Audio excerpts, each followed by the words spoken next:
OK, donc numéro 26, Marc-Antoine participe au marathon. Voici la règle de la fonction affine. Donc dx égale accolade 12x pour l'intervalle de domaine suivant, qui est 0 à 1,5. Ensuite, de 1,5 jusqu'à 4, c'est la fonction 3,6x plus 12,6. Et finalement, 4 jusqu'à 5,5, on ne connaît pas l'équation de la règle de cette fonction-là. Et ça correspond à la troisième. Donc, lui ici, c'est la première fonction, deuxième fonction, la troisième fonction ici. Donc, je dois trouver la règle de cette fonction-là.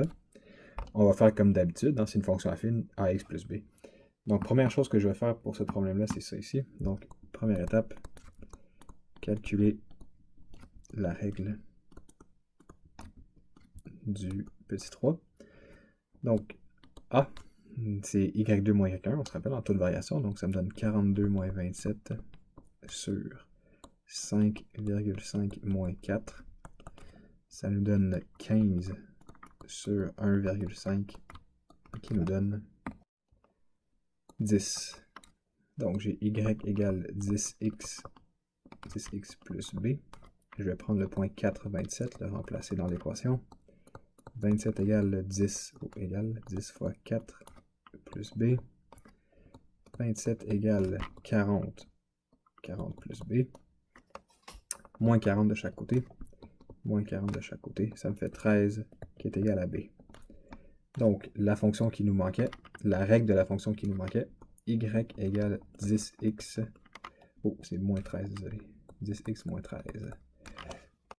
Donc, on nous demande quelle avait été la distance parcourue par Marc-Antoine 5 heures après le début de la course. Donc, 5 heures, c'est x égale 5 heures. Je regarde les axes, le temps en heures, la distance parcourue. Donc, le 5 heures, c'est une valeur de x. Donc, comment je fais? Je dois regarder les domaines déjà pour savoir quelle fonction utiliser. Donc, le premier domaine va de 0 à 1,5. Le x égale 5 n'est pas là-dedans. Deuxième domaine va de 1,5 à 4. Le x ne rentre pas là-dedans. Dernier domaine va de 4 jusqu'à 5,5. Bingo. X est dans cet intervalle, donc je prends cette fonction. C'est celle qu'on vient de calculer. Juste ici.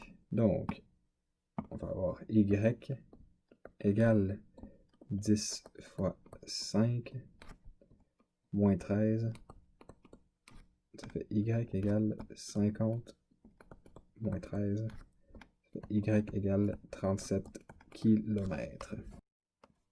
Bien, pour la question B, on demande la famille l'attend à une distance de 23,4 km du départ. Donc, question B ici. Donc, je regarde, kilomètres, c'est des Y. Donc, je cherche une ou des valeurs de X. Donc, la chose à faire, c'est de prendre le Y égale 24,3 km et le remplacer dans chacune de mes trois fonctions ici. Pour voir si la valeur de X que je trouve est dans mon intervalle du domaine. Donc, allons-y. On va faire 24,3 est égal à 12x. On divise par 12. On divise par 12. Ça donne x égale 2,025. Est-ce que 2,025 est dans mon intervalle 0,1.5? Non. Donc, je mets un x. Ce n'est pas une bonne réponse. Allons à la deuxième fonction. 24,3 est égal à 3,6x plus 12,6. Donc, je fais moins 12,6 de... J'ai donc 11,7 qui est égal à 3,6x. Je divise par 3,6. Je divise par 3,6 qui est égal à x. On arrive à 3,25. 3,25. Donc, je regarde x égale 3,25. Est-ce que c'est dans le deuxième intervalle? Le deuxième intervalle va de 1,5 à 4. Donc, oui. Donc, ça ici, c'est une bonne réponse jusqu'à maintenant. Maintenant, je dois vérifier est-ce que j'ai une deuxième réponse. Donc, je vais le remplacer dans la troisième fonction, qui est 10x moins 13. Donc, je vais avoir 24,3 est égal à 10x moins 13. Plus 13 de chaque côté me donne 37,3 qui est égal à 10x. Je divise par 10, je divise par 10. Ça fait x qui est égal à 3,73. Est-ce que 3,73 est dans l'intervalle 4 jusqu'à 5,5? Non. Donc ce n'est pas une bonne réponse.